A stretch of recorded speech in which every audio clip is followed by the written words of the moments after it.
हम अपना unit second पढ़ रहे थे लास्ट लेक्चर में, फिर चैप्टर सेकंड पेपर का हमने पढ़ लिया था कि आंशिक अवकलन कैसे क्या होता है, उसे कैसे फाइंड किया जाता है, और हमने उसके बेसिस पे एक एग्जाम्पल भी सॉल्व आउट कर लिया था।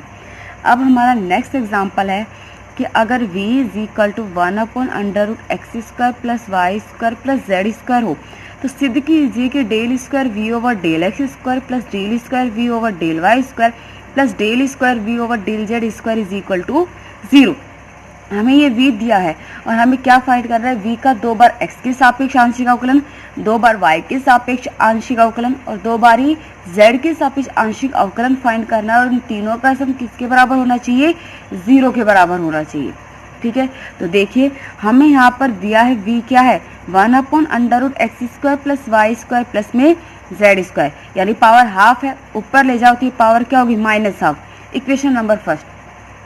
मैं x के लिए फाइंड कर लेती हूँ, बाकी y और z के हम सममिति से लिख सकते हैं। तो समीकरण 1 का x के सापेक्ष आंशिक अवकलन करने पर कीजिए इसका x के सापेक्ष। देखिए जब आप इसका x के सापेक्ष आंशिक अवकलन कर रहे हो तो y और z उस केस में क्या रहेंगे, कांस्टेंट होंगे, यानी अचर होंगे। तो y और z अचर होंगे, उनका नहीं करना है, उनका तो 0 हो जाएगा, सिर्फ x के सापेक्ष करना है। तो अगर देखिए तो y और z कांस्टेंट है और हमें x के सापेक्ष आंशिक अवकलन करना है, तो हम इसे x की पावर n के फॉर्मूले से कर सकते हैं, जो क्या होता है n x की पावर n-1। तो कीजिए इसका x के सापेक्ष आंशिक अवकलन। तो del v over del x is equal to x की पावर n से पहले इसका करोगे तो n -½ x² + y² + z² -½ और -1 -3/2, और अब इस x² का करोगे तो क्या होगा, 2x, y और z का हो गया 0। 2 से 2 कैंसिल आउट, आपका del v over del x क्या आ गया है, -(x × x² + y² + z² की पावर -3/2। अब दोबारा से इसी का x के सापेक्ष क्या करोगे, आंशिक अवकलन करोगे।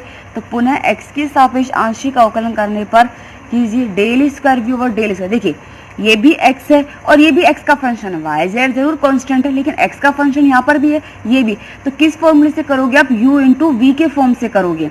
तो कीजिए इसका second differential, del square v over del x square.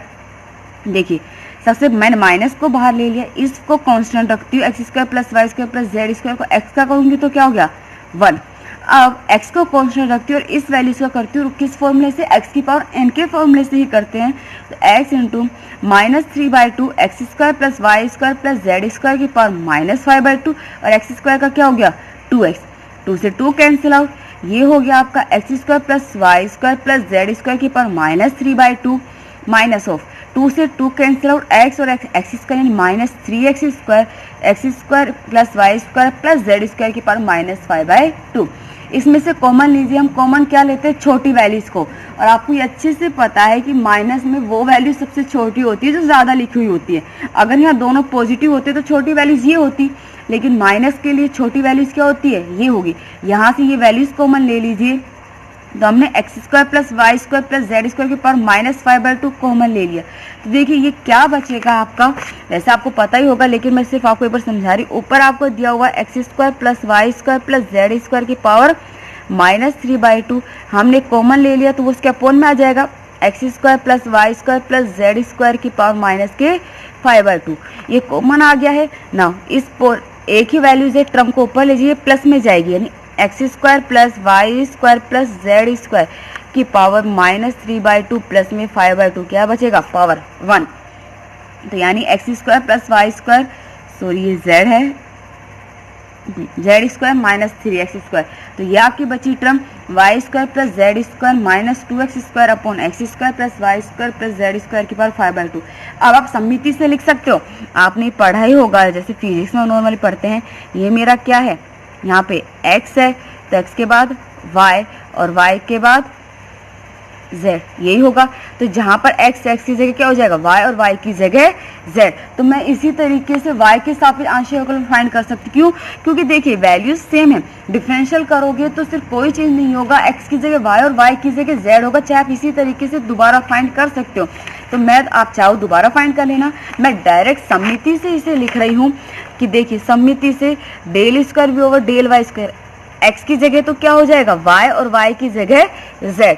तो देखिए ये था y² + z, y की जगह क्या हो गया z², z की जगह x² और x की जगह y², माने नीचे की वैल्यू सेम रहेगी।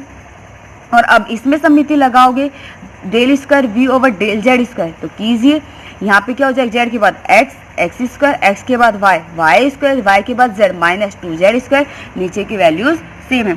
हमें क्या करना है, इन तीनों को ऐड करना है, ये वैल्यूज क्या आनी चाहिए, 0 आनी चाहिए। तो कीजिए समीकरण 2, 3 और 4 तीनों, इसका मतलब है कि समीकरण 2, 3 और 4 का योग करने पर, मैंने डायरेक्ट लिख दिया।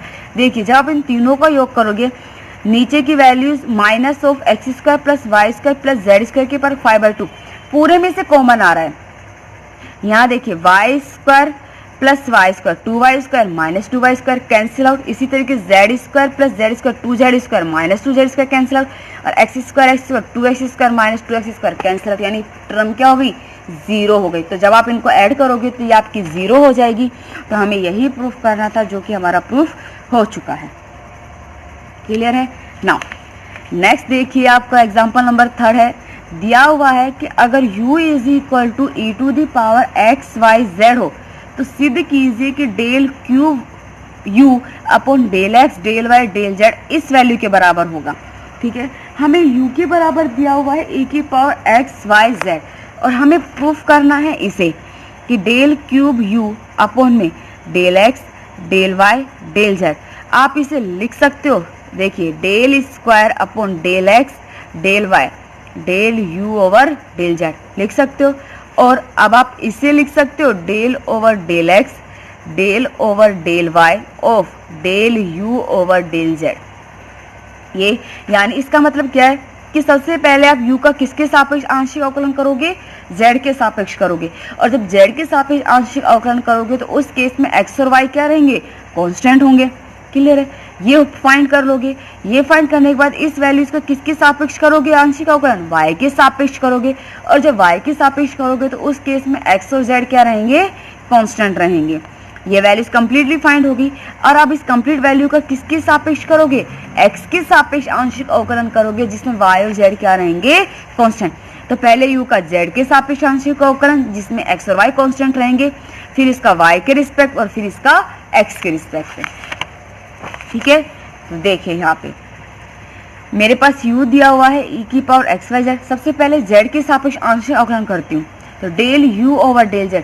e की पावर x का अवकलन क्या होता है, e की पावर x, तो ये तो हो गया e की पावर एक्स वाई जेड। अब आप इस टर्म का भी करोगे, क्योंकि आप एक चीज ये देखिए, जब आप e की पावर एक्स स्क्वायर का अवकलन करते हो तो ये तो क्या होगा, e की पावर एक्स स्क्वायर सॉरी अवकलन, और एक्स स्क्वायर का करोगे तो 2x, यही होता है। तो जब आपके पास e की पावर एक्स वाई जेड है, तो e की पावर एक्स वाई जेड का तो क्या हो गया, e की पावर एक्स वाई जेड। अब आप इस टर्म का भी तो z के सापेक्ष करोगे, z का क्या हो गया 1, यानी इंटू एक्स वाई। क्लियर है, तो ये हो गया x y e to the power x y Z.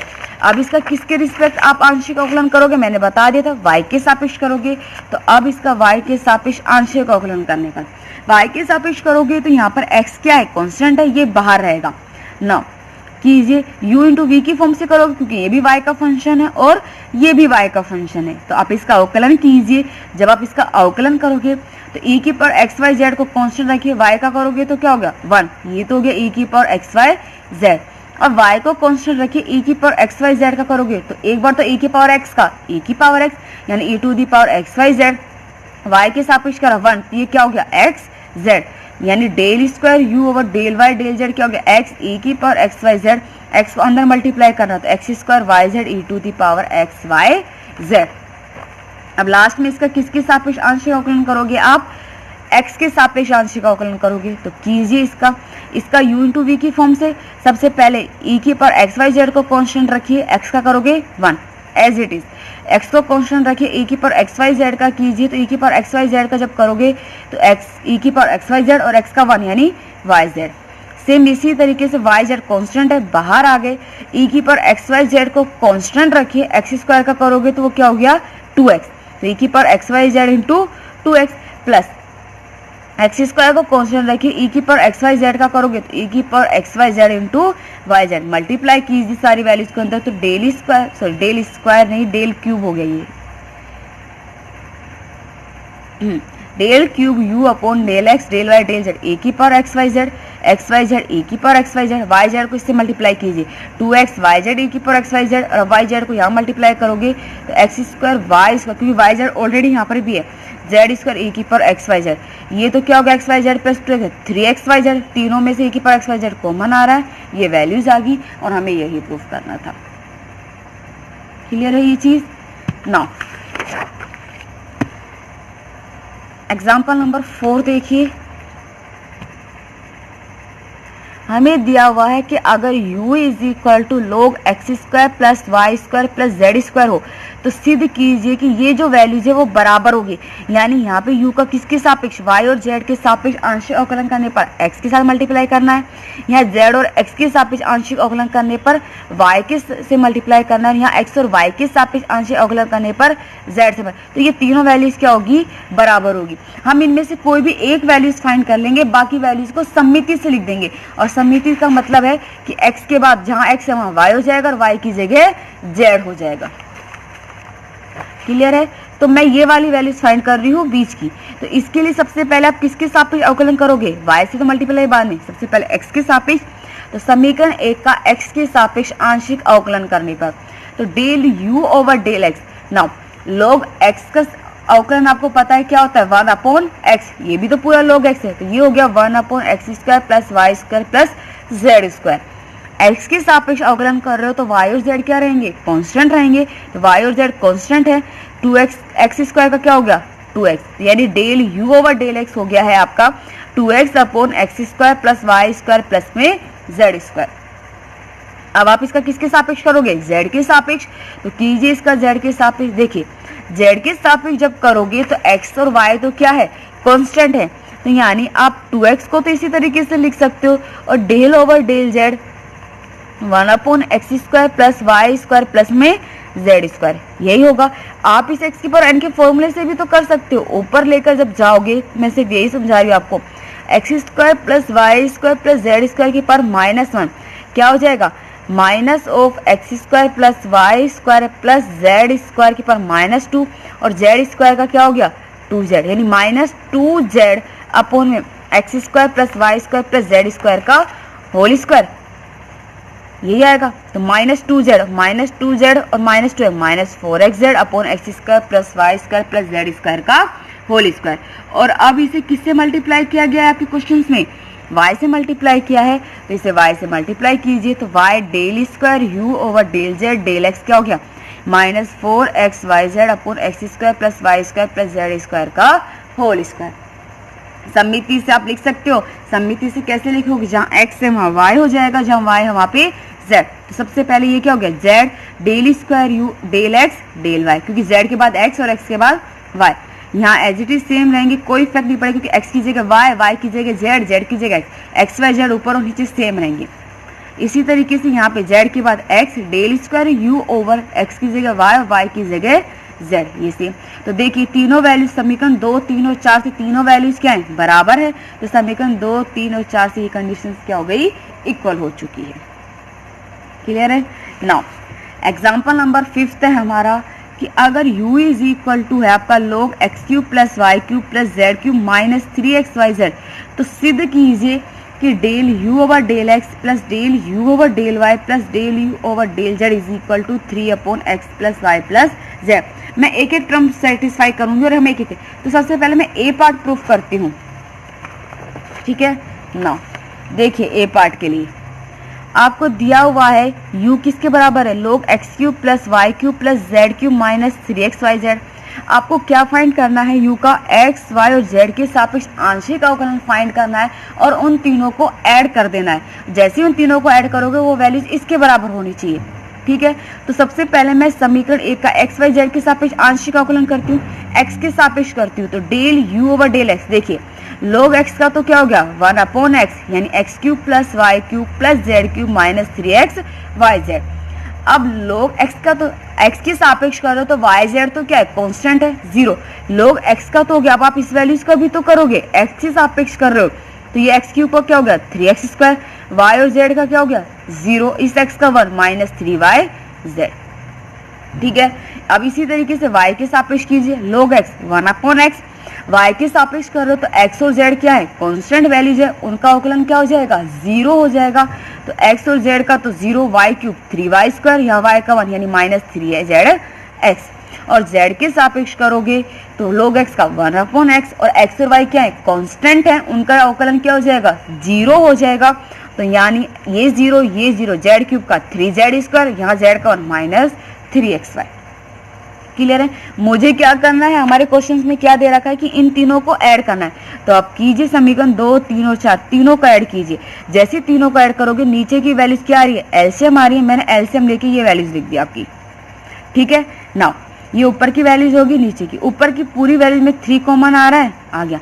एक फॉर्मूला आपने पढ़ा होगा कि a cube plus b cube plus c cube minus 3abc किसके बराबर होता है, a plus b plus c into a square plus b square plus c square minus a b minus b c minus c a. वो formula आप यहाँ पे operate कर दीजिए हर वाली वैल्यूज के लिए।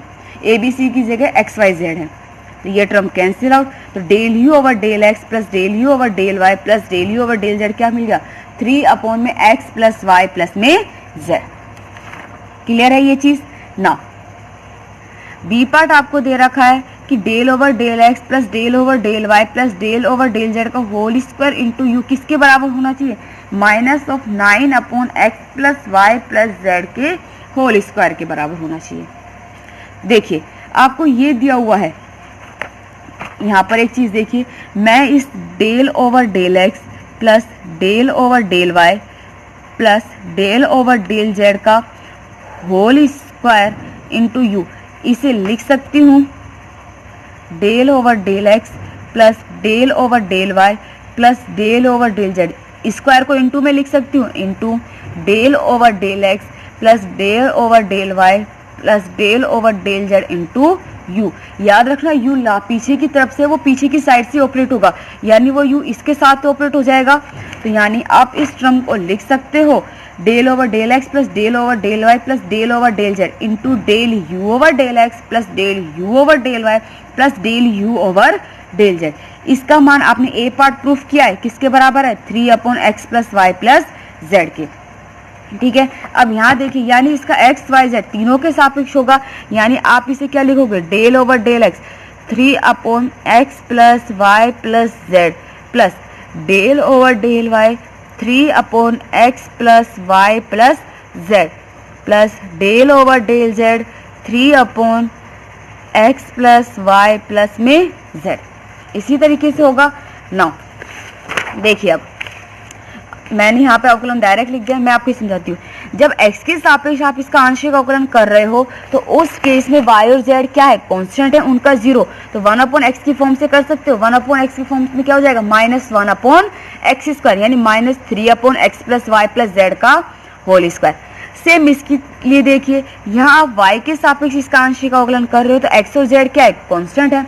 वापस से 1/x की फॉर्म लगोगे तो -1/x स्क्वायर, यानी -3/x plus y plus z का होल स्क्वायर।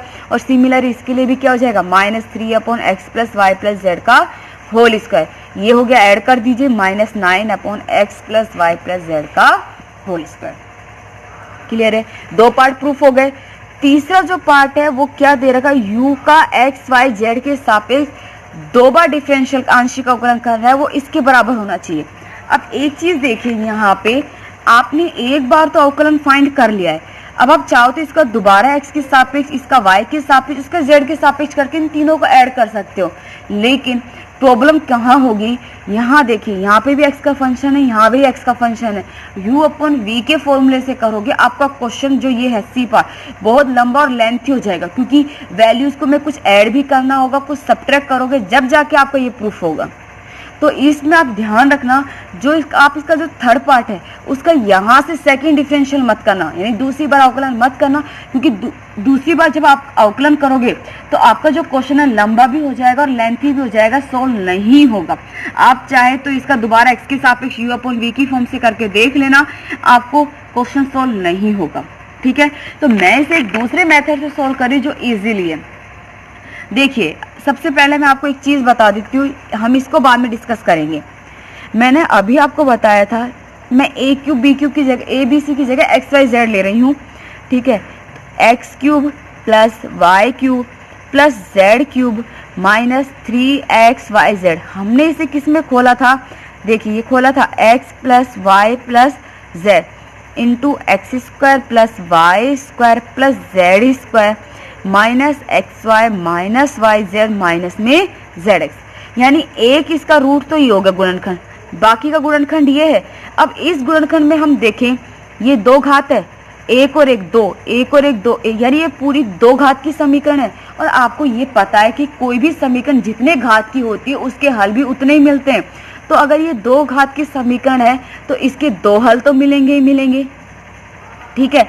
दूसरी बात एक चीज और है कि कोई भी अगर समीकरण विषम घात की है तो उसका सिर्फ कम से कम एक बार तो वास्तविक मान मिलेगा, बाकी के सम्मिश्र संख्या हो सकती है। तो जब आप इसे सोल्व करोगे तो इसके जो मान है, क्योंकि सेकंड ऑर्डर की इक्वेशन सोल्व नहीं करने, क्योंकि एक्स वाई जेड की फॉर्म में सिर्फ समझा रही हूं मैं आपको, ठीक है। तो इसे जब आप सोल्व करोगे तो उसके लिए यहाँ पर इस चीज को अगर मैं अप्लाई करूं, आप x प्लस 1 के होल क्यूब के लिए अप्लाई कर सकते हो। इसका एक पार्ट तो हो जाएगा x is equal to minus 1 x plus 1, और फिर इसे डिवाइड करके आप देख लेना जो आपका आता है,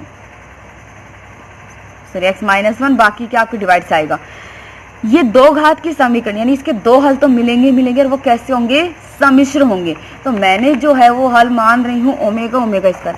जो ये वाली जो फॉर्म है ये तो एज इट इज है, इस वाली फॉर्म को मैं ओमेगा और ओमेगा स्क्वायर के फॉर्म में लिख रही हूँ बीजगणित के नियम से।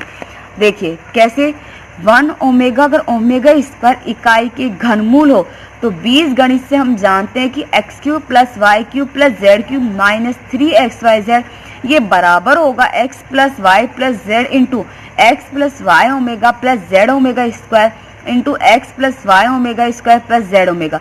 जो ये दो गुणनखंड लिखे हैं ये वाली वैल्यूज के लिखे हैं मैंने। और कैसे किए, देखिए आप इन दोनों को मल्टीप्लाई कीजिए। मल्टीप्लाई करने के बाद ओमेगा की वैल्यू होती है -1 प्लस √3 आयोटा बाई 2, और ओमेगा स्क्वायर की वैल्यूज होती है -1 माइनस √3 आयोटा बाई 2। आप जब ओमेगा और ओमेगा स्क्वायर की वैल्यूज इन दोनों को मल्टीप्लाई करके पुट कर दोगे, आपको ये वाला गुणनखंड वापस से मिल जाएगा। क्लियर है ना। तो मैंने यहाँ पर इस बीजगणित की सहायता से इस वैल्यूज को इस फॉर्म में चेंज किया है, जो कि इकाई 1 ओमेगा और ओमेगा स्क्वायर की इकाई के घनमूल है, ठीक है ना। हमें पता है कि ओमेगा क्यूब की वैल्यू 1 होती है, और 1 प्लस ओमेगा स्क्वायर किसके बराबर होता है, 0 के ना। देखिए अब हम अपना सी पार्ट प्रूफ करते हैं। चूंकि आपको u किसके बराबर दिया है, log x cube plus y cube plus z cube minus 3xyz, और ये हमने इसके बराबर निकाल लिया। आपको पता ही है जब आप इसके बराबर रखोगे, चूंकि log है तो log a into b into c किसके बराबर होगा, log a plus log b plus log c। Clear है। अब कीजिए इसका x y और z के सापेक्ष आंशिक अवकलन, वो भी दो बार। तो सबसे पहले समीकरण 6 का x के सापेक्ष आंशिक अवकलन करने पर जिसमें y और z क्या रहेंगे, कांस्टेंट रहेंगे। तो del u over del x, log x का 1/x यानी 1/x plus y plus z, और x का क्या हो गया 1। सेम यहाँ पर log x 1/x x plus y omega plus z omega square, और x का 1। सेम इसका भी वही हो गया। वापस से x के सापेक्ष आंशिक अवकलन कीजिए इसका। चूंकि y और z कॉमन है तो 1/x की फॉर्म से कर सकते हो, क्या होगा -1/x स्क्वायर। तो -1/x plus y plus z का whole square, -1/x plus y omega plus z omega square का whole square, -1/x plus y omega square plus z omega का होल स्क्वायर। क्लियर है। अब इस समीकरण 6 का y के सापेक्ष आंशिक अवकलन कीजिए। तो del u over del y, log x का 1/x यानी 1/x plus y plus z, और y का हो गया 1। यहाँ log x 1/x यानी 1/x plus y omega plus z omega square, और x का 0 z का 0, क्योंकि x और z कांस्टेंट है y के सापेक्ष में। y का क्या हो गया 1, तो क्या बचेगा ओमेगा। सेम इसका करोगे 1/x plus y omega square plus z omega, x और z तो 0, y का 1 ओमेगा स्क्वायर। क्लियर है।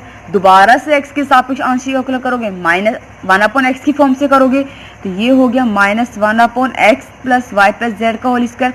जब इसका करोगे तो -1/x plus y omega plus z omega square का होल स्क्वायर, वाई ओमेगा का करोगे तो ओमेगा यानी ओमेगा स्क्वायर। इसी तरीके से इसका करोगे तो -1/x plus y omega square plus z omega का होल स्क्वायर, और यहाँ करोगे तो omega square into omega, omega की पावर 4, 8 हो गया। इसी तरीके से आप इसका किसके सापेक्ष कर सकते हो, दो बार z के सापेक्ष आंशिक अवकलन करोगे, ठीक है। ये आएगा समीकरण 9। मैंने डायरेक्ट लिखा है, कोई चेंज नहीं कर रही हूँ मैं इस चीज़ों में। आपको अवकलन समझ में आ गया होगा। 2 बार z के सापेक्ष करोगे तो ये आएगा।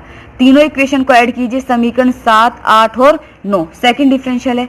यहाँ देखिए समीकरण 7 में ये वाली values, first term -1/x + y + z का whole square, -1/x + y + z का होल स्क्वायर और -1/x + y + z का होल स्क्वायर ऐड किया, -3/x + y + z का होल स्क्वायर। ना सेकेंड टर्म में देखिए, इसमें x + y omega + z omega का होल स्क्वायर, तीनों में से एलसीएम आ रहा है, ऊपर क्या बचेगा 1 + ओमेगा स्क्वायर माइनस बाहर आ गया प्लस ओमेगा की पावर 4। और सेम तीसरी टर्म को भी इस तरीके से आ गया, चूंकि ओमेगा की पावर 4 है, ओमेगा की पावर 4 क्या हो जाएगा ओमेगा, क्योंकि आप इसे क्या लिख सकते हो ओमेगा क्यूब इंटू ओमेगा, और ओमेगा क्यूब की वैल्यू 1। ठीक है, तो ये हो गया ओमेगा, ये भी हो गया ओमेगा, और 1 + ओमेगा स्क्वायर की वैल्यू 0, ये भी 0, ये भी 0। आपका क्या बचा -3/x + y + z का होल स्क्वायर। यही हमें प्रूफ करना था। क्लियर है? ये बाकी के एग्जांपल्स हो गए। अगर आपको कोई एग्जांपल समझ में नहीं आया तो आप मुझे बता देना, मैं आपको फिर से रिपीट कर दूंगी। लेकिन जैसे मैंने आपको लास्ट लेक्चर में बोला था कि आपको अवकलन करना आना चाहिए, जो आपने 12th क्लास में पढ़ा था। अगर आपके अवकलन के फॉर्मूले क्लियर नहीं है, आपका अवकलन करना नहीं आता है, तो सबसे पहले अपना बेस क्लियर कीजिए और वो फॉर्मूले सारे याद कीजिए, उसी के बाद आप ये कर सकते हो, वरना आपको आंशिक अवकलन समझ में नहीं आएगा।